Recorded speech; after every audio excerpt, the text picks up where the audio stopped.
खिड़की से 17 मई 7:30 बजे। अब सुबह हो गई।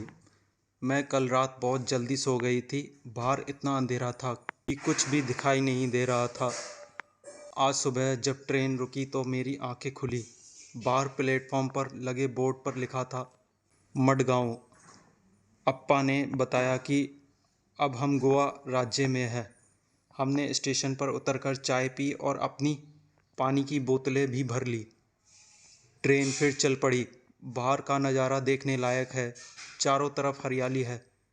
मैदानों की लाल मिट्टी में उगे छोटे छोटे पौधे और पेड़ों से ढकी पहाड़ियाँ बहुत ही सुंदर लग रही हैं। कभी कभी छोटे तालाब दिखाई पड़ते हैं। बहुत दूर पहाड़ियों के बीच पानी दिखाई दे रहा है। मुझे पता नहीं कि वहाँ नदी है या समुद्र।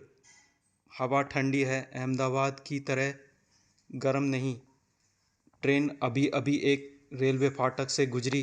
दोनों तरफ फाटक के पार बसों, कारों, ट्रकों, साइकिल, स्कूटर, रिक्शा, बैलगाड़ी, तांगे में बैठे लोग ट्रेन से गुजरने का इंतज़ार करते दिखाई दिए। कुछ लोग तो अपनी गाड़ियों के इंजन बंद भी नहीं करते। रेलवे फाटक पर कितना धुआं और कितना शोर था। मैंने देखा कि कुछ लोग रेलवे फाटक को नीचे से झुककर भी पार कर रहे थे। कितना खतरनाक है यह। कभी कभी हमारी ट्रेन दूसरी ट्रेन के बिल्कुल पास से गुजरती है। मैंने और उन्हीं के डिब्बे गिनने की कई बार कोशिश की, पर दोनों ही ट्रेन इतनी तेज़ी से चल रही थी कि हमारी गिनती कभी भी मेल नहीं खाई। गड़बड़ ही हुई। ओमना ने पहले और दूसरे दिन खिड़की के बाहर का नज़ारा देखा। उसमें क्या अंतर है? ओमना ने रेलवे फाटक के दोनों तरफ कौन कौन से वाहन देखे जो पेट्रोल या डीजल से चलते होंगे। इन वाहनों से शोर और धुआं क्यों हो रहा था? वाहनों के शोर और पेट्रोल डीजल की बचत के लिए हम क्या कर सकते हैं? चर्चा करो। चर्चा करो। कुछ लोग रेलवे फाटक भी पार करते हैं जब वह बंद हो जाता है। तुम इसके बारे में क्या सोचते हो? 17 मई 8:30 बजे। मैं खिड़की के पास आंखें बंद किए बैठी थी कि अचानक ट्रेन के चलने की आवाज़ बदल गई। खड़ खड़ खड़ खड़। मैंने आंखें खोली। अंदाज़ा लगाओ मैंने क्या देखा। हमारी ट्रेन नदी के ऊपर बने पुल पर से जा रही थी। कितना बड़ा था वह पुल। पुल पर से जाते हुए ट्रेन के पहियों की आवाज़ भी कितनी अलग थी होती है।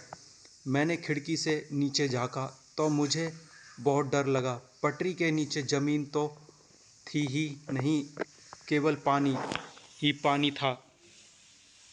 नदी में कुछ नावें दिखाई दे रही थी और किनारे पर कुछ मछुआरे। मैंने उन्हें हाथ हिलाकर इशारा किया। पता नहीं वे मुझे देख भी पाए या नहीं। ट्रेन के पुल के साथ साथ दूसरे वाहनों के लिए एक और पुल भी बना हुआ था। वह इस पुल से अलग तरह से बना था। मुझे लगा कि हमारे जैसे पुल के ऊपर से जाने में ज़्यादा मज़ा है। क्या तुमने पुल देखे हैं? कहाँ? क्या तुम कभी किसी पुल पर से गुजरे हो? कहाँ? पुल किस पर बना था? तुम्हें पुल के नीचे क्या दिखाई दिया था? पता करो पुल क्यों बनाए जाते हैं।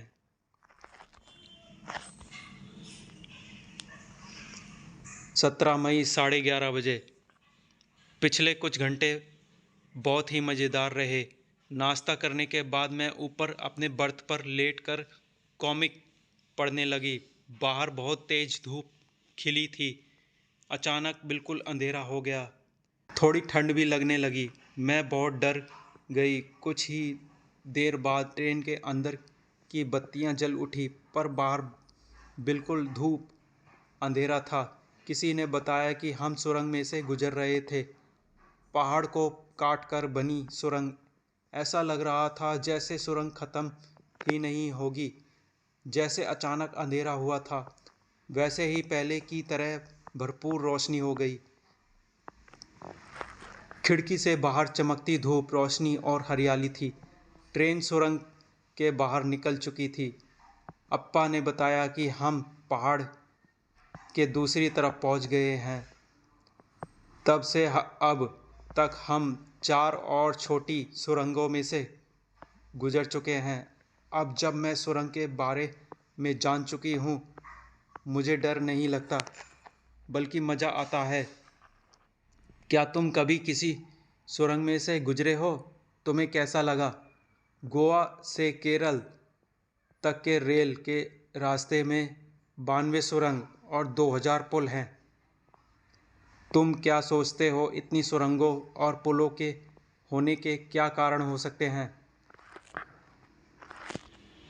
ओमना ने पुल के नीचे जो नज़ारा देखा, उसे पढ़कर उसका चित्र कॉपी में बनाओ। कल्पना करो, और अगर सुरंग और पुल ना होते तो ओमना की ट्रेन पहाड़ और नदियाँ कैसे पार करती? 17 मई 12:15। अब दोपहर हो गए। हमने उडुपी स्टेशन से जो गर्मा गर्म इडली बड़ा खरीदा था, उसे खाया। वहाँ से हमने केले भी खरीद लिए थे। वे थे तो बहुत छोटे छोटे, पर थे बहुत स्वादिष्ट। बाहर का नज़ारा फिर बदल गया है। अब हम हरे हरे खेत और बहुत सारे नारियल के पेड़ देख पा रहे हैं। अप्पा ने बताया कि यहाँ चावल की खेती होती है। बाहर सब कुछ अलग दिखाई दे रहा है। यहाँ के गांव और यहाँ बने घर, जानती हो, यहाँ के लोग का पहनावा भी अहमदाबाद के लोगों से अलग है। ज़्यादातर लोग सफ़ेद या क्रीम रंग की सूती धोती या साड़ियाँ पहने हैं। अहमदाबाद से हमारे साथ चले बहुत से लोग बीच के स्टेशनों पर उतर गए। कुछ और लोग चढ़े भी हैं। शाम 6 बजे तक कोझिकोड पहुँचे। सुनील का परिवार वहाँ उतर जाएगा। हमने एक दूसरे का पता ले लिया है और अहमदाबाद में मिलने की योजना भी बनाई है। तुम्हें भी सुनील और एन से मिलकर अच्छा लगेगा। तुम घर में कौन सी भाषा बोलते हो? गुजरात से केरल पहुंचने तक ट्रेन हमारे देश के किन किन राज्यों से गुजरी, पता करो और सूची कॉपी में बनाओ। क्या तुमने नारियल पानी पिया है? कैसा लगा? चर्चा करो। नारियल के पेड़ का चित्र बनाओ और उस पर चर्चा करो।